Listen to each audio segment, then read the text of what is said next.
Welcome to channel. Today, we explore story filled with unexpected twists.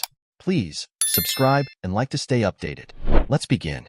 To be honest, I can't recall much of what transpired after I viewed the images. I realize I didn't say anything immediately away. Angela gave me a victorious grin for a second before becoming concerned when she observed my reaction. I know she packed her belongings and immediately went, leaving me to remain still, not thinking and maybe not breathing, looking in a trance at the offensive images for what seemed like hours. I can't recall how I got the prints, left the office, walked to my vehicle, or drove home. I have no clue whether I went straight home. If someone told me I had passed a dozen red lights or waited at an intersection for half an hour, I would believe them. My memories returned only when I found myself sitting in my vehicle parked in the driveway, about 6 minutes after Angela tossed the images on me. My hands and teeth were gripped hard, and my eyes were moist and unfocused, perhaps from unnoticed tears. I got out of the vehicle in a stupor, went to the home, and stumbled in the front door like a zombie. I proceeded along the hallway to the living room couch. I sat down on the couch and glanced at the enormous antique clock, its ticking the only sound in the silent room. I felt as if my family, marriage, and happiness had been sentenced to death, and all I had to do was wait for the execution. Time passed. It might have been minutes or hours, until Rachel arrived home with the boys, who thankfully rushed off to play without knowing I was there. Rachel typically came home full of enthusiasm, but she had just been discussing a difficult situation at work and was not in the greatest of moods. It was unsurprising that she did not call me in her normal eager tone. Instead, she entered the home gently and carefully, and I could barely hear her unlocking the closet door to put away her coat. I heard her stroll towards the room where my computer was located, as if hunting for me. She yelled my name gently, then loudly, but I didn't respond since I wasn't sure whether I wanted to speak to her at the time. She searched the bedroom and knocked on the bathroom door, calling my name but getting no response until she stepped into the living room and discovered me sleeping wide-eyed, looking at the ceiling. "Jake, are you okay?"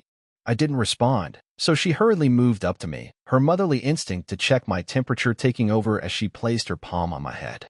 Her contact made her treachery plain to me, so I violently shoved her hand away, stood up, and stared at her. "Don't touch me, Rachel." She took a few steps back, her mouth agape and her eyes furrowed in perplexity and concern. She glanced at me for a few seconds, as if too astonished or scared to ask any questions. I looked back calmly, nostrils flaring, attempting to sear a hole in her forehead with my sight. It was evident that I was not going to say anything, and suddenly her lips moved. "What? What happened, Jake? Are you okay?" I answered with a bitter, seething hiss, my lips barely open and my teeth gritted. "No, Rachel. I'm not fine.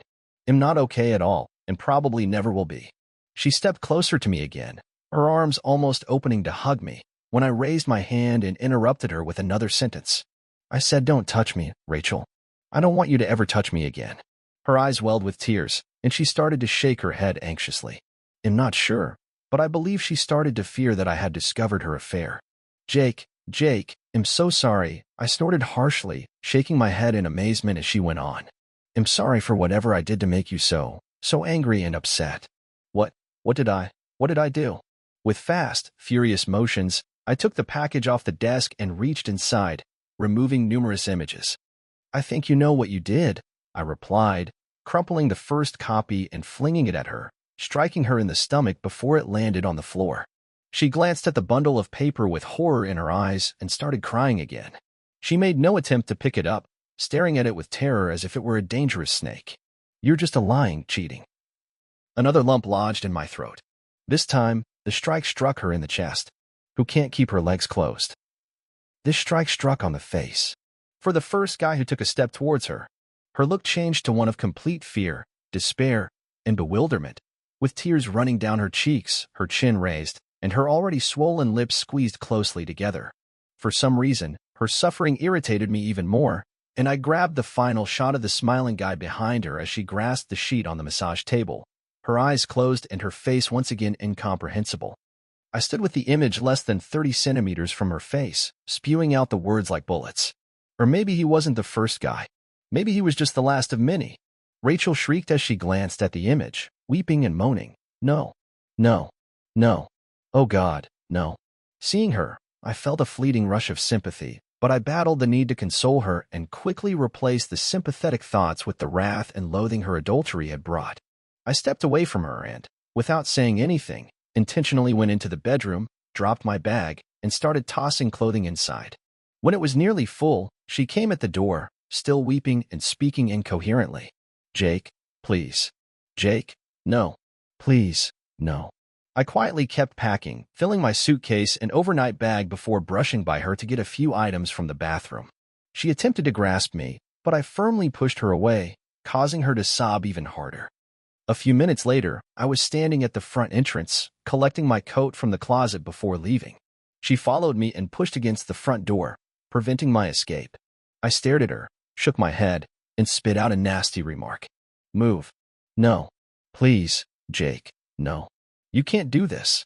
"Oh yes, Rachel. Of course, I can. I can do this just like you were able to cheat on me with that." She began murmuring something as I screamed over her. "Jake, forgive me. I don't understand how I let this happen. I love you, and I never intended to. You let this happen because you wanted to be with someone other than your husband, and you ended up betraying us both. Cheating on you? I was just trying to comfort him, and everything just got out of control. We both waited for a while, breathing rapidly and deeply. Her earnestness and sadness matched my rage. Comfort him? It seemed like a hell of a lot of very personal comfort you were giving him. Oh, please, Jake, please. He was so sad about his wife. She died a few months ago, and he was so sad, and he told me that I was the only one he could talk to. And I hugged him. And then I don't know how I let this happen, but I didn't plan for it. Wait, did this idiot tell you that his wife just died? She seemed perplexed. Well, yes, she was the love of his life, and she had some kind of cancer, and she died very quickly, and he. I laughed inconsolably. God, Rachel, not only are you a cheater, but you're also stupid. I know the guy who set you up. Moreover, I work with him. His name is Derek Foster. And just so you know, he's not married. Stupid. He made up all this crap to get you to cheat, and now you're just another notch in his conqueror's belt." Rachel's mouth fell wide, and she stood with her arms hanging at her sides, gently shaking her head. She could only voice a feeble cry for me to halt as I rushed past her through the door and into my vehicle. This was the worst night of my life. I booked into a dilapidated hotel, unloaded my belongings, and sank headfirst into the lumpy, musty-smelling bed. My mind obsessively and chaotically repeated photographs of my wife and Derek, and my body reacted with terrible nausea and profound chest pain, which I recognized as anxiety symptoms. I attempted to sleep, but there was no way, and I spent the night agonizing myself over Rachel's treachery, going through the phases of sorrow as if a death had occurred, denial, anger, and even bargaining with God, but getting no closer to acceptance. By Saturday morning, I had decided on rage and that Derek would be the first to confront it. I wanted a bit of his flesh and would gladly pull it out with my own teeth. I knew I couldn't assault him at work and didn't want to break into his home, so I decided to confront him outdoors, perhaps in the parking lot of his apartment. I figured he'd be out of town on Saturday night, so I got a burner mobile phone and contacted him about 9 p.m., claiming to be a neighbor and informing him that water was gushing from beneath his door. Half an hour later, he drove into the parking lot in an old, beat-up Pontiac. After parking wherever he needed to, he got out of the vehicle and sprinted across the parking lot to his apartment complex. I was waiting by the main entrance, and as he went for the door, I immediately sprang out of the shadows, grabbed his right wrist with one hand, his left shoulder with the other, and twisted him till his back slammed the wall. For a few seconds, I allowed him to see my face fully before slamming my forehead into his lips and punching him in the belly as hard as possible. He slumped to the floor, and I knelt down, grabbed his hair, lifted his head, and roared, "You little shit. You think you can fuck my wife, and he'll just laugh it off? My wife." He moaned in agony, attempting to speak. "Listen, man," his speech infuriated me, so I kneed him in the face and slapped him in the ribs a few times. He wheezed again, uncomfortably drawing in the air. "Oh my God. Do you think God will help shits like you? I should probably just castrate you, get you thrown out of business forever." Damn, I didn't want to do this, but I had to. She was going to set me up if I didn't. I was going to beat him again, but this comment surprised me. I knelt close to him and caught his eye. hoping to see whether he was lying. What do you mean? She was going to set you up? Are you talking about Angela? He gazed at me in the faint light of the bulb, his astonished face unable to concentrate. Yes, that Angela. She said she'd ruin my job if I didn't cooperate. She showed me several reports saying how bad of a worker I was and did everything to ensure I couldn't find a job anywhere. She even said she had evidence that pills were found in my locker. Is this true? I inquired, staring at him little uncomfortable. He shrugged. Maybe. So, you ruined my entire marriage because you were afraid of her? Or was there something more? Did she offer you something better? What? He sent me a furious glance. I can't fucking stand this. In fact, I've been trying to figure out how to beat the crap out of her myself without getting hit. But I know if I do that, she'll pin me down. I'm sure she'll get you too if you try to get even. She's a damn schemer and has every reason to be. I gave him a dubious look, but he kept talking. Listen, man. I'm sorry about all this shit, but I didn't know what the hell to do. I was just trying to get out of Lakeside and finally got a job at the Portland branch, and she was going to ruin everything for me. He paused, wiped his lips, and returned his gaze to me, his expression now one of rage rather than fear. I'm sorry about your wife. I guess I didn't think about what she would do with the photos. But damn, you totally screwed me over by telling Angela you knew I fucked her. Seriously, man, as far as I can tell, you started this whole storm. Maybe you should think about that before you attack me, huh? I studied him carefully, considered his comments, and grudgingly realized to myself that he was correct. If I hadn't quietly warned Angela about dating Derek, she wouldn't have used him to set Rachel up. I felt a rush of terrible disappointment and guilt. I reevaluated Derek in light of what I had just discovered, and I considered his position in the whole farce. In reality, he was neither nice nor wicked. He was just an amoral actor, a young man who could and did screw anybody. If someone wanted to guide him in a particular path so that he could sleep with a certain lady, he wouldn't say no. Beating him up wouldn't satisfy me anymore. That need a time machine. I stared at him for a few more seconds before speaking. Okay, great. I'm done. Okay? He shrugged. So, I won't expect any more trouble from you, since you're leaving town, right? He nodded, astonished. Are you leaving right now? As soon as I can, he said, with a tinge of contempt. I want to get out of this mental hospital. He kept his commitment and resigned his job less than a week later. I never saw him again and believed he had relocated to Oregon, as far as I knew. He did not tell anybody that I had beaten him. I suppose he concluded I deserved it, at least partially. A week after leaving, I found an apartment near work and attempted to settle in. I went to consult a lawyer and informed Rachel that I was contemplating formal separation. She attempted to chat to me, phoned me, and texted me for the first several days, but I actively ignored her.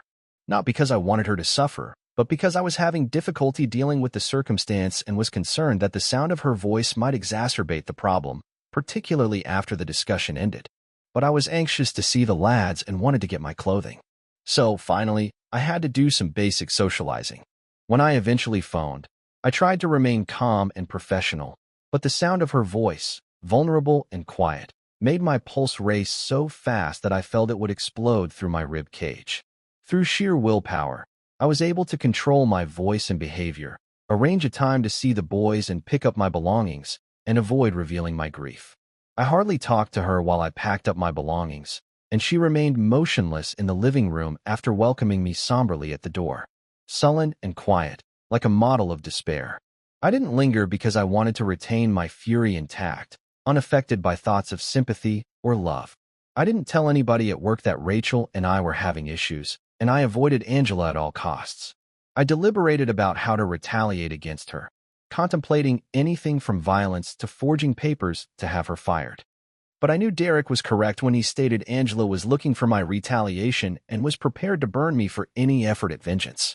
After contemplating all of my alternatives, I decided that prudence was the better part of valor and proceeded to just ignore her, which was difficult given my deep disappointment. In the end, I was successful by barely tolerating her smug grin and actually biting my tongue any time I had to converse with her on any occasion. I took the boys the first weekend after we finalized our visiting plan. I picked them up from school and took them to my apartment, which was new and strange for them. They thought it was the nicest thing they'd ever seen, comparing it to an exclusive club rather than a true second home. I wanted them to look forward to visiting me, so I did nothing to discourage them and assured them that we would always attempt to have fun whenever they visited. That evening, we went to a pizza restaurant, rented a Disney movie, and played Xbox. The boys were happy, and I was having a good time, until I put them to bed and Eli, my 6-year-old, said, "When are you coming home?" Eli, I am home, I said. Your mom and I, well, we decided to live in 2 different places. So now you have 2 houses, 2 places to stay overnight. Eli stared at me attentively. Dad, I don't think Mom likes this. Well, buddy, I don't think I like it either. But that's the way it's supposed to be. I have this apartment, and I live here. Your mom has her apartment, and she lives there. And you and Nico will live in both places. I think it would be better if we all lived in both places. Can't you live at home during the week, and we could all come here to have fun on the weekends? I tried to explain to him that Rachel and I could no longer live together. But the conversation went on in circles of words that innocent 6-year-old children usually construct from half-truths and euphemisms that adults feed them when they don't want to show them the ugly side of life. I ultimately had to tell him it was something I couldn't quite understand, kissed him on the forehead, and told him to go to bed. That night, I went to bed thinking about how incredibly harsh parents' errors can be to their innocent children. The following morning, I was awakened by the doorbell, followed by a loud knock. I put on my robe and staggered across the hall into the living room, pausing in front of the door to inquire, "Who's there?" "Police officers, Mr. Walker. We would like to ask you a few questions." When the cops arrive at your home, 1,000 ideas go through your mind. Did you remember to pay your parking fine? Have they checked your collection of pirated DVDs? But I soon dismissed such ideas and concluded that their visit was linked to the divorce, possibly a restraining order or similar. I cracked the door a notch to peer outside. There were 2 actual police officers with neutral expressions, one small and pot-bellied, arms crossed over his chest, and the other somewhat taller and more muscular, hands on his hips. "How can I help?" I inquired. "Would like to come in and talk to you for a few minutes, Mr. Walker." What does this mean? "Can we come in, please?" A better person would have requested a search warrant, but I just opened the door and let them in without saying anything. They swiftly pushed their way in and took seats on each side of me, glancing around the room briefly before returning my gaze a few times before the tall one began asking questions. "Okay, Mr. Walker, just a couple of questions about last night, if you don't mind." "Last evening?" "Yes. Where were you last evening?" I was here last evening, almost the whole evening. Took my boys out for pizza, but other than that, we hung out here." "Can you, prove it?" "Huh. Can you prove that you were here last evening?" "Well, I guess you can ask my boys. I still have the receipt from the pizzeria, I think." "Can we see it?" I walked to the closet, rummaged through my coat, and eventually found the receipt. I delivered it to the tall officer, who stared at it for a few minutes before passing it on to the chubby one, who glanced at it, shrugged his shoulders, and nodded.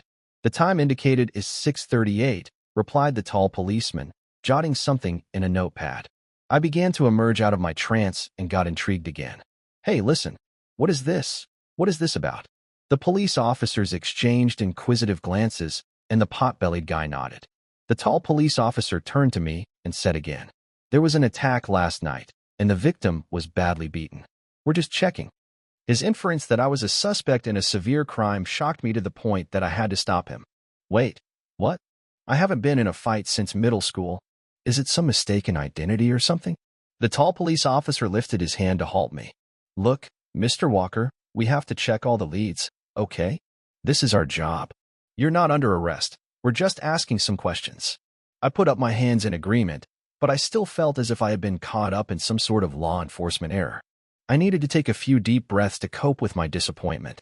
When it became evident that I had calmed down, they asked me a few more questions about what I had done the night before and confirmed that my guys were with me. When they crept into the living room, apparently content, they both jotted something down. After that, the pot-bellied officer muttered something to the tall cop, who turned back to face me. "One more thing, Mr. Walker. Can I look at your hands?" I held out my hands. He gave them a cursory examination on both sides and nodded. "Fine. I'd like to see your forearms." "Okay." Without responding, I rolled up my sleeves to my elbows and displayed my forearms to both cops. "Could you roll up your sleeves a little more?" In desperation, I stripped off my robe and stood before them in boxer shorts, my arms and legs spread out like a suburban version of the Vitruvian Man. "Will it suit you?" I inquired. "That will do, Mr. Walker," the tall cop responded, turning to his colleague. "Do we need anything else?" As I put on my robe, the short officer approached and opened a little notepad. Yes, a couple more questions, I think. He cleared his throat and looked directly at me. How are things going at your place of work? Sorry. What? What do you mean? I mean, how are things at work? Are there any problems? Wait, what's the matter? Did something happen at work? The two officers exchanged glances for a moment before the taller one nodded momentarily, indicating that he was willing to provide me with further information. No, Mr. Walker. As I said, this happened last night and not at your place of work. It was one of your colleagues. I think you know her, a woman named Angela Lang. I'm not sure, but I probably gasped a bit when he said that. What I do know is that I had an unpleasant twitch in my right hand, which I felt obligated to conceal inside my robe pocket. The officer proceeded, seemingly oblivious to my growing uneasiness. She is said to be somewhat, unpopular with some people in your office, including you. Can you shed some light on this? Can you name anyone in your office who might not like her enough to personally attack her? I attempted to be cool and swallowed hard a few times as I considered how to respond to this inquiry. Yes, I know someone who'd like to beat Angela. There are many of them. But I didn't think any of them would do it. Except maybe Derek Foster himself. The words trying to figure out how to beat the crap out of her myself without getting hit kept running through my thoughts. But for some reason, I didn't have the courage to propose him as a suspect, so I simply shook my head in confusion. Nobody. Well, they didn't like her very much, but no one would beat her, I murmured. They asked a few more questions, but I don't recall them being very important. They thanked me for my time and started to go. As they were departing, the tall man turned and stared me full in the eyes for a minute. And listen, Mr. Walker, if you think of anyone who may have done this for any reason, you must tell us. Do you understand? Of course, I understand, I murmured anxiously, biting my lip as I carefully closed the door behind them. On Tuesday morning, the workplace became a veritable hotbed of talk. Almost everyone I spoke with asked me what I thought of Angela, and her circle of cop-obsessed secretaries quickly stopped chatting and gave me a collective bad look whenever I passed by. Around midday, the two police officers from Saturday arrived, and my heart fell as I feared I'd be embarrassed at work with more inquiries. But they proceeded to a set of tables to the side of my area and questioned one of the clerks, who pointed to Liam Brooks' desk. I observed as discreetly as possible while they asked him questions, noting how he seemed upset at times throughout the talk. Finally, they said something he seemed to dispute. They said something else, and I saw Gabe unwillingly pull up his shirt sleeves and display the cops' forearms. After that, they took some notes, questioned the secretary, and then departed the premises. Tony Russo, one of the accountants, approached Gabe, spoke with him briefly, and then slowly made his way to my desk. He sat in the chair opposite me without an invitation, looked at me eagerly and smiling strangely. What? I asked.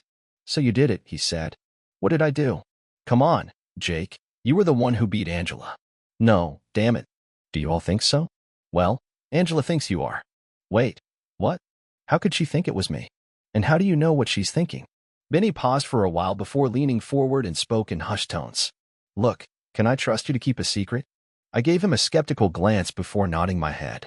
I know it's against the rules to meet with employees we supervise, especially in the middle of all this politically correct sensitivity training. But I've been dating Clara Adams for quite some time now, you know, and she communicates quite closely with Angela. I recall Debbie spending a lot of time with Angela and was astonished to learn that someone in her group was openly breaching company dating regulations. But then I recalled Derek Foster's encounter with Angela herself and understood I shouldn't be startled by anything. Benny became quiet, presumably waiting for my response. I nodded and urged him to continue. He moved in closer and spoke in an even softer voice. So Debbie visits Angela in the hospital and gives me the information. I haven't told anyone anything, but I thought you might be interested in finding out what it was all about. I sat back in my chair, remained silent, and waited. So you want to know? He said with some irritation. Well, yes, I would like to know. Well, I mean, if she's accusing me of something I didn't do, I'd like to know why. Is she setting me up, or what? Is this a setup? Benny glanced around to check who was looking before leaning back toward me. No, I don't think so. You see, Angela still couldn't get a good look at the guy. She doesn't say it was you. She just says it could very well be you. It seemed ridiculous to me that Angela had no clue who her assailant was, and I'm sure my facial expression showed this. Benny hesitated briefly before continuing. He grabbed her by the hair and slammed her face into the asphalt several times, then covered her mouth with his forearm to keep her from screaming. It was already dark, around 6 p.m., and she was getting bags out of the trunk when this guy grabbed her from behind and practically threw her face down on the ground. I believe he held her very tightly and began driving his knee into her seat. Benny waited to evaluate my response. According to what he stated, it seemed more like an attack than a robbery, and I could see how anybody might believe I had the incentive to execute it. I indicated for him to proceed. Anyway, I guess Angela somehow managed to bite through his forearm pretty good. She claimed she bit right through the guy's shirt and got to the point where she's sure she broke the skin. But even this didn't stop the guy. In fact, I think it made him angrier, and he pulled his hand back and punched her in the other side of the face several times. Finally, Angela saw the headlights of a car pulling into the parking lot, and the guy got off her and sped away. Did he say anything? Not a word. I don't think he even swore when Angela bit his hand. That's one of the reasons the cops thought it might have been someone she knew, didn't want her to recognize the voice or anything. And she didn't see him even when he was running away? Not quite. I mean, she was badly beaten, and it was dark, and I think the dude was dressed like a regular bad guy, dark clothes, and he had ski goggles on or something like that. I let out a deep sigh, realizing that I had basically been holding my breath while listening to the narrative. Wow, was all I could say. So yeah, the cops asked her who might have a grudge against her, and she immediately named you. When he stated this, I became a bit nervous and pondered disclosing my concerns about Derek to prove my innocence, but I chose to keep quiet. I responded in a tone that I thought sounded more outraged than apprehensive. Well, damn it. It wasn't me, and the cops need to know that. That evening, I was with my children, and lo and behold, I rolled up my sleeves to show my arms.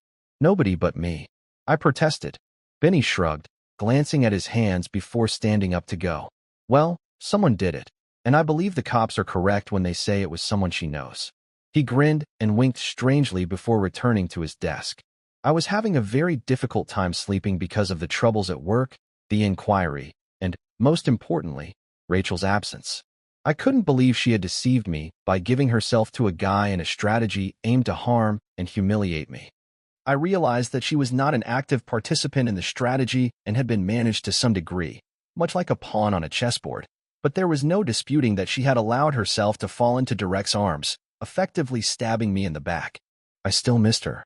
I missed her naughty grins, weird sense of humor, and deep, throaty laugh, which was so contagious. I missed our discussions, laughter, and her encouraging remarks during tough times. I missed her tenderness, kisses, and embraces when we were watching TV or listening to music, or even after we had both fallen asleep. And I missed making love with her. One night, while tossing and turning in bed, I became aware that I was quite aroused. I got out my laptop and watched a silent adult video in an attempt to find inspiration, but my mind kept returning to my encounters with Rachel. I recalled our first kiss, which took place in the center of the dance floor as soft music played at a college-oriented bar. As we danced, her body seemed to meld more and more with mine, pushing against me as if everything she touched became a part of her. She placed her arms around my neck, and as I drew back to look at her, I felt as if she was claiming me as a person with her clear, unblinking brown eyes and bright, sweet grin. I moved closer and kissed her, taste the cherry on her lip gloss. She kissed me back, and I knew I could be hers if she wanted.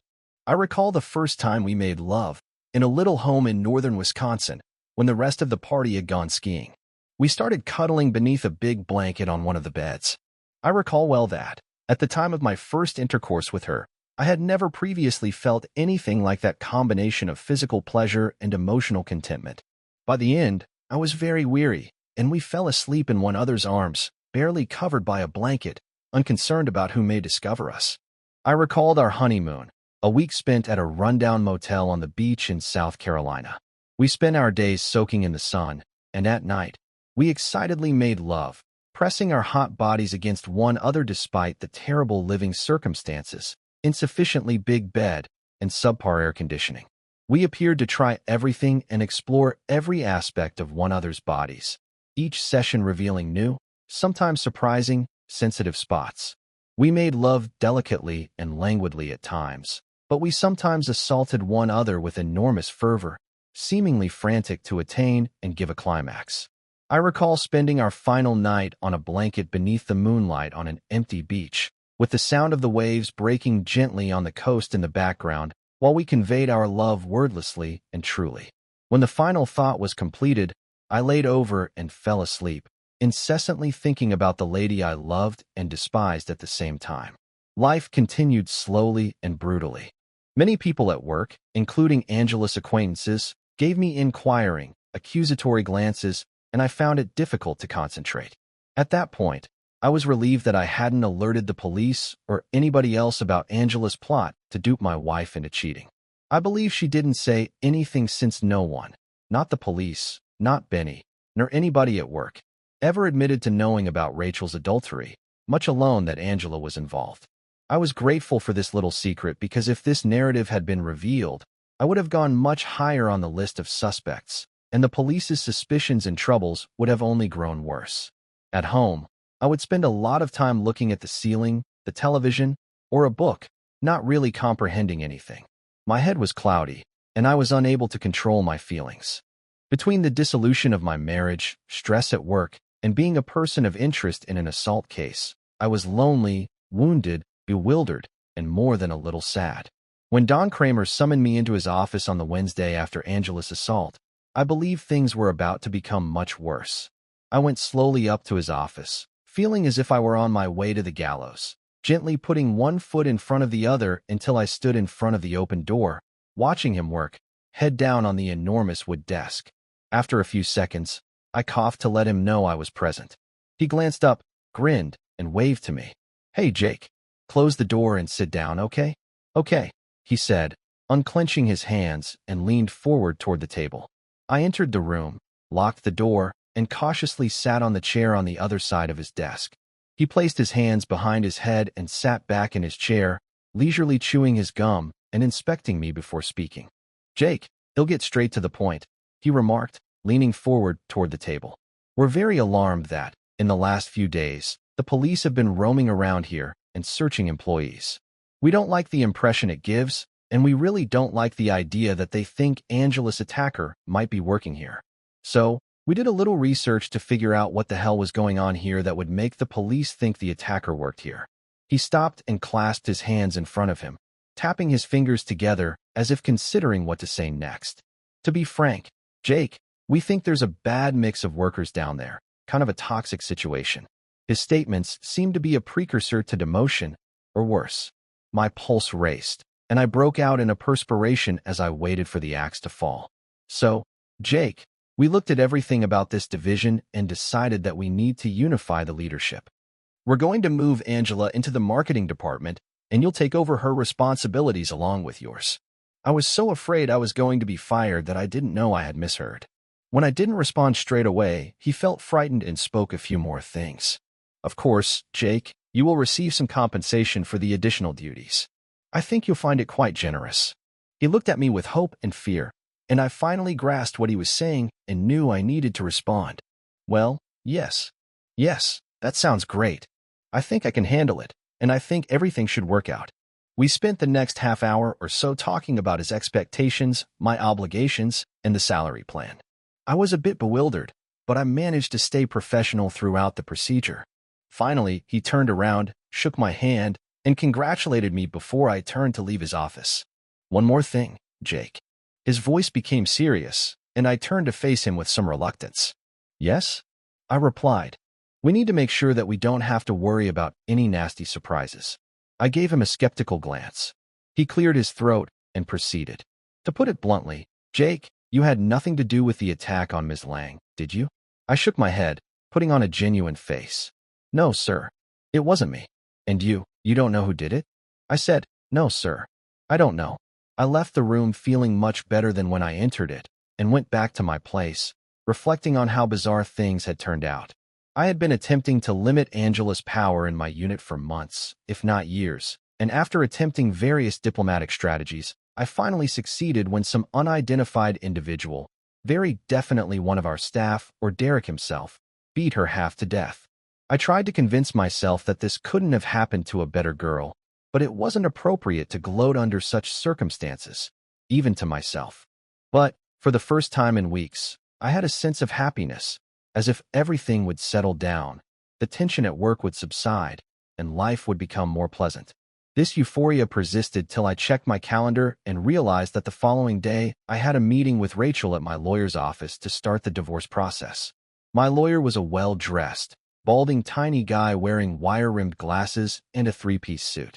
When Rachel entered his office alone, he was seated next to me, shuffling papers. She was dressed modestly in a long skirt and traditional peasant shirt, with her hair in a French braid. It wasn't hot, but I thought she was lovely, and I resisted the impulse to tell she looked fantastic. She paused in front of the table and offered me a cautious grin. "Hello, Jake." "Hello, Rachel. Thank you for coming." My lawyer came forward and shook her hand, simultaneously introducing himself. "Mrs. Walker, I am Martin Ellis, and I represent your husband. Why don't you sit here, and we'll get started?" Rachel nodded and half-smiled before carefully straightening her skirt and sitting in the chair opposite me. "Okay," Parker said, shoving papers across the table toward Rachel. "We just need you to look at some of these papers to make sure that—" Rachel coughed, interrupting him. I don't think Jake and I have the same goals. I only do this because I feel I have to, not because I want or think it is necessary." Parker nodded to signify his understanding. "This is just to, formalize your separation. It doesn't have to become something permanent. This will make everything easier, no matter how you two move on. But this is a preliminary step to divorce, isn't it, Mr. Parker?" Yes, it may be so. But this does not mean that divorce is inevitable." Rachel nodded regretfully and accepted the papers, thumbing over each page, shaking her head sometimes and letting out a melancholy sigh. Finally, she lifted her head, her eyes somewhat glazed over and her lips pursed into a bitter grimace. "Sorry, but I just don't want to sign this. I really want to work on our marriage." "I do not think that. Rachel, please." I kept my voice mild but forceful and determined. "I need time and space. We can't just forget about everything." She bit her lips slowly, clearly weighing my comments before responding. "Will you at least work with me? Will you think about it? I know I ruined everything. I know it. But Jake, please, I'm not a cheater. I didn't look for it, and I won't look for it again. Deep down, I think you know it. I think you know that I was never going to do that again, whether I got caught or not." I thought about it for a minute and concluded that, for the most part, she was correct. She did not want to cheat. She was duped into it, and I knew she didn't have the personality to be a serial cheater. However, I was severely offended, so I cleared my throat and carefully selected my words. "If I can somehow find a way through this, maybe, if I can find a way to trust you, a way around this betrayal, I'll do it, Rachel. But until then, I see no other way but to break up. I just don't see it." For a minute, I assumed she was going to fight, telling me that I was wrong and that separation was a horrible mistake. But she seemed to suppress her anger and waited before speaking. "Okay," she eventually replied, nodding weakly as a little tear formed in the corner of her eye and rolled down her face. "Okay, they'll sign." Lincoln nodded and accepted the paperwork. "Okay, here is the official agreement. Both of your signatures are required here." He handed the document across the table for Rachel to sign first. She grabbed the pen, paused for a bit before gently writing her name at the bottom. She held the paperwork for a second before picking up her handbag and gently putting it away. "Sorry, Mrs. Walker, but this is not for you. Mr. Walker must also sign this, and it will remain in my custody. You will both receive copies." "Oh, okay, sorry," she said nervously with embarrassed, then pulled the form from her handbag, opened it, and got up to deliver me the document. As she stretched across the table to offer me the paper, the sleeve of her shirt fell down her arm about 15 centimeters, and she caught it and hurriedly drew it up to her wrist before sitting back down. The unintentional lifting of someone's sleeve up their arm is one of those things that happens quite frequently and is usually so completely unimportant that it barely registers in the consciousness of anyone who witnesses it. An action that gets lost among the million other little things that happen at any given time. However, in this situation, it drastically altered my frame of mind. As soon as her forearm was revealed, I saw a rapid flash of dark color coloring the whole exposed skin, a massive bruise that seemed to be painted on her arm like a horrible painting of blue, green, and yellow, dripping with a dark purple core and wrapped in gauze. It was harsh and unpleasant, just what the cops were searching for when they demanded to inspect my hands. I stood in startled silence for a time, contemplating what I had just seen and what it meant. ID heard tales of mothers pulling trees, vehicles, or other very big items off their children at times of tremendous stress, stories about innumerable rivers of power that can be summoned in an emergency, but ID never seen an assault like this. Driven by rage, she felt compelled to punish another woman who had set her up to fail in her marriage. However, I saw solid proof that a woman half my size had enough power and rage to carry out a personal assault so savage that the victim and police did not even entertain the notion that it was carried out by anybody other than a massive, angry guy. Parker cleared his throat to get my attention, so I must have been looking into space for as long as the ramifications of what I had just seen sank in. When I glanced at him, he pointed at the paper, as if to say, "Sign so we can get out of here."